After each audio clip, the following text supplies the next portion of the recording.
आज दुपारचा स्वयंपाक सुद्धा मी सकाळीच करायला घेतला होता. मस्तपैकी वरण भातचा कुकर लावला होता, कारण संध्याकाळी मला थोडंसं हेवी बनवायचं होतं म्हणून. कारण आम्हाला ना जायचं होतं आज पोस्ट ऑफिसमध्ये दोन चार नाही, चांगले 10-12 पार्सल टाकायचे होते त्याच्यासाठी. मग एका मोठ्या पिशवीत सगळे पार्सल पॅक केले, भरले आणि निघालो आम्ही पोस्ट ऑफिसच्या दिशेने. तर हे पेट्रोल पंपावरचं ना नेहमीच झालेलं आहे. सकाळी दुपारी संध्याकाळी केव्हाही जा, लाईनला तर उभं राहावंच लागतं. तर आमचं हे एवढं मोठं अंकलेश्वर एवढं डेव्हलप झालेलं आहे, एवढ्या मोठ्या मोठ्या फार्मा आणि केमिकल कंपन्या इथे असून सुद्धा इथलं पोस्ट ऑफिस इथूसच आहे आणि खूप खूप जुनं बांधकाम आहे बघा हे असं. तर तिथून आलो आम्ही पोस्टात कुरिअर टाकून पार्सल देऊन आलो. घरी आलो तर काय दार उघडून बघतो तर घरात सगळा धूर धूर, अख्खं 1.5 लिटर दूध जळून खाक झालं. गॅसवरून सांडून लोंडा खाली बेसिनमध्ये गेला, बेसिनमधूनही दूध वाहून गेलं आणि पातेलं तर पूर्ण करपून गेलं.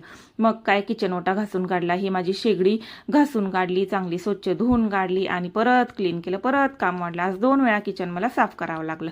काय करणार, आपल्या चुकीची शिक्षा आपल्यालाच भोगावी लागते. आणि हे स्टँड, माझ्या लोखंडी शेगडीची लोखंडी स्टँड आहे ना, खूप जड आहेत. यांना धुणं म्हणजे फार अवघड आहे बाबा. आणि ही शेगडी नाशी तुम्हाला आता कुठेच बघायला भेटणार नाही, जे की फक्त माझ्याच घरी आहे. आणि मग काय किचन झालं की बेडरूम, बेडरूम झालं की हॉल, हॉल झालं की परत किचन, असं चालू असते. तर लहान मुलं घरात म्हणल्यावर राहायचंच थोडंफार. माझं तर बाबा दिवसभर असं चालू असतं. चला आजच्या व्लॉगमध्ये एवढं.